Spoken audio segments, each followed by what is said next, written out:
is flawed. Okay, yeah. Is flawed. Where do we go from there? Okay. Then you go on to state the supreme weakness. So, however, truth's supreme strength is flawed.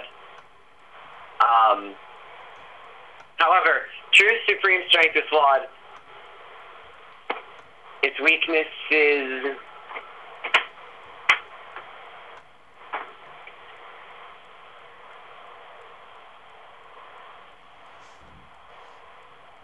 How about no truth can be true everywhere. In all relative... In all instances, no one truth applies universally.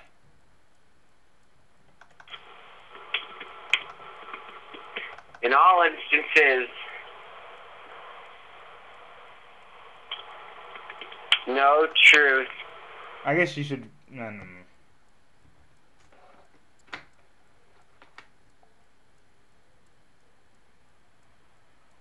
Okay, no truth can...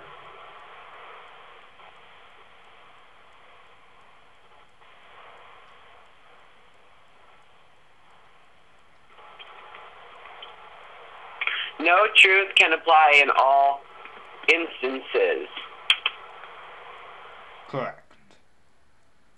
Okay, so now what? Do we do an example? An example would be good. Yes, examples are good. So, however, truth's supreme strength is flawed. No truth can apply in all instances. Okay. Put in a semicolon there. For example?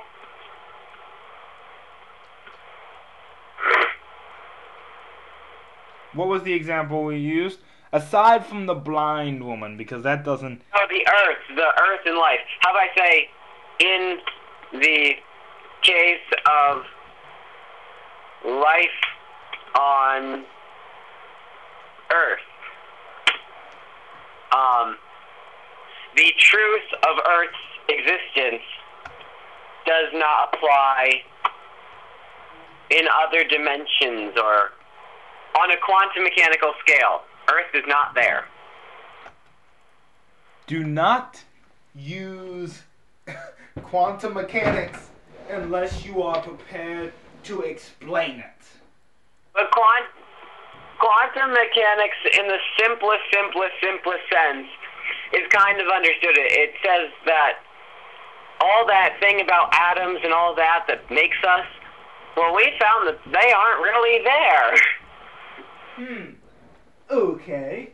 And that right there is a philosophical battle in and of itself. I would suggest that you keep out that term. One, simply for the ease of the writing, and also two, because she doesn't like it. Okay, so... She said something about keeping out technical terms. Another example of how Earth's existence is relative, or subjective. Well, maybe we shouldn't be doing Earth. I mean, it's nice to be able to use the same example and draw two different conclusions from it, but I don't see how we can draw a second conclusion without almost discrediting the first one. It's true. So what can we use to prove the subjectiveness of truth? Without getting into a paradox.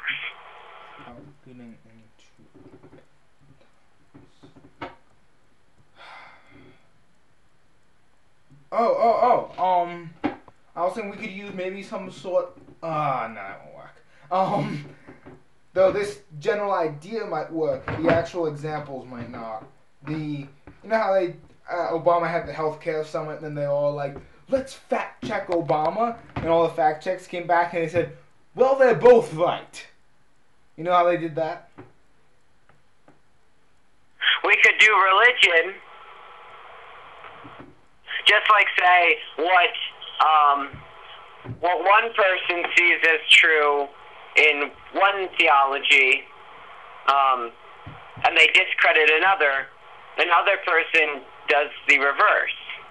Well, the only reason I would stay away from that is because then you can actually argue that one of them is totally right and totally wrong. You have to present a situation in which you can have two opposing parties which both have even just parts of a truth.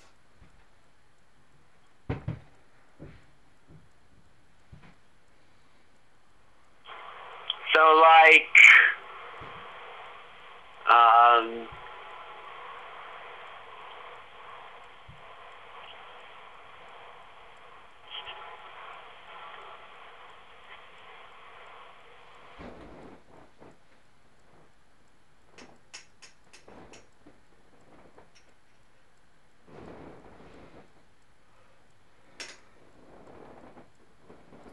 why can't I talk about quantum mechanics? Because she gave me a thing about Orwell, I believe it was. And basically she was telling me, among other things, don't use technical terminology. For instance, don't put foreign languages in your paper unless it's a commonly understood phrase, such as cogito ergo sum. I didn't think that was commonly understood. I think it is. I knew it, but I didn't know other people knew it. I think it is if you're doing anything really involved with philosophy, because of the fame of Descartes. Yeah.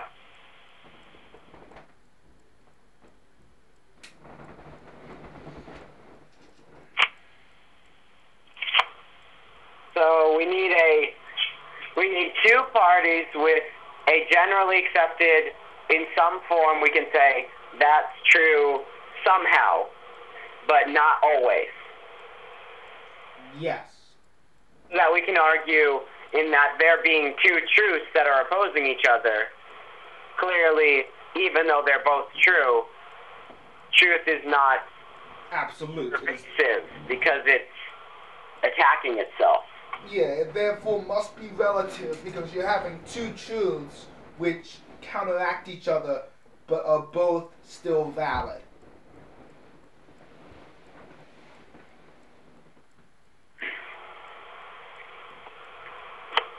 Can we do something with light? Like, we see stars in the sky and we see stars, but what's really going on right now is a supernova. But we won't see it for 8 billion years, but it's going on right now. But I wonder, I mean, that almost works, but technically it's not the same event, right? What is? The light we're looking at and the supernova. It's not the same event, so how is it comparable, my question is?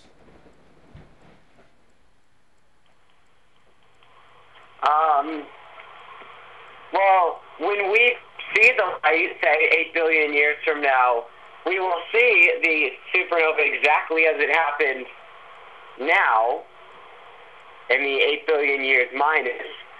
But, I mean, in witnessing it and it going on, I mean, it's both true. I think that would work because when you look at the sky, you can't say, well, those stars aren't there. I'm looking at them. I can have a telescope and look at them. They're there. But then at the same time, you can't say, well, the supernova is not going on right now because it is going on right now. That's true. All right, yeah, use that. Use that.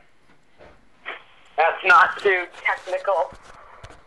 No, I think everyone by this point should know what a supernova is. Yeah. There are hypernovas, which are awesome. I'm not even going to ask. No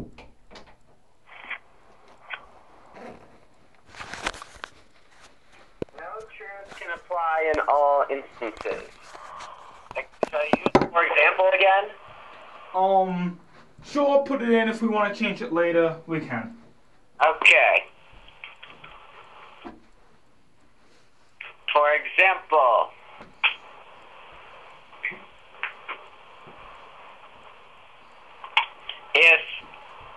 I say a person or someone, or is that breaking the pronoun rule? Say an astronomer. What? Say an astronomer. If an astronomer, oh, I spelled it right. If an astronomer views a star in the sky, if an astronomer views a star in the sky and sees a star, Yeah, I guess. I could say, and in parentheses, because of the limit to the speed of light, sees it as it was 10,000 years ago. Okay. Okay, if an astronomer views a star in the sky, and because of the laws of, or limits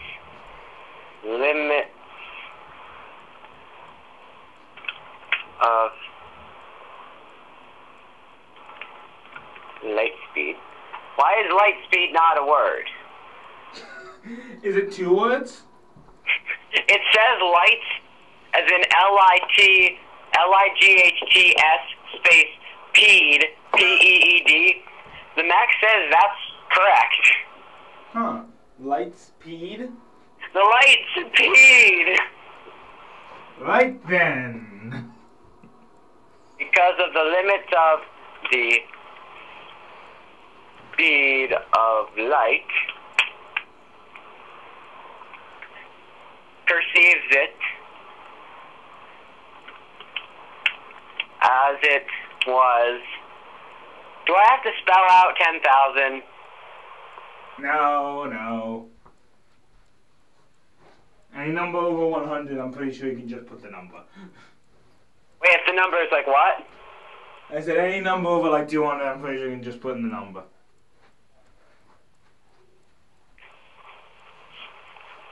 10,000 years ago.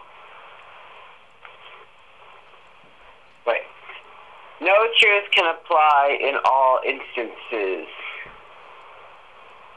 For example, if an astronomer views a star in the sky and, because of the limits of light, of the speed of light, perceives it as it was 10,000 years ago,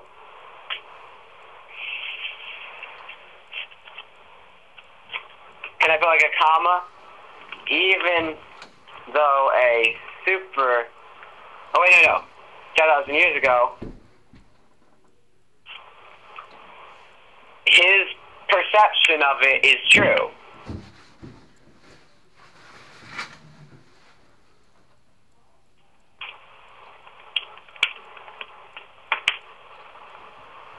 What's another word for her, however? Nevertheless. Nevertheless. Who came up with the word nevertheless? I don't know. I can barely believe it's all one word. I know, it's weird. Nevertheless, if a supernova, if said star went supernova, if said star was going supernova at that moment,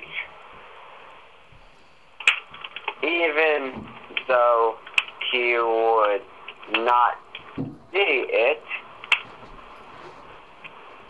this event is also true.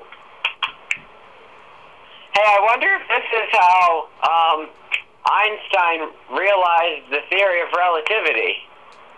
What do you mean? Well, because we basically just said, like, if I see something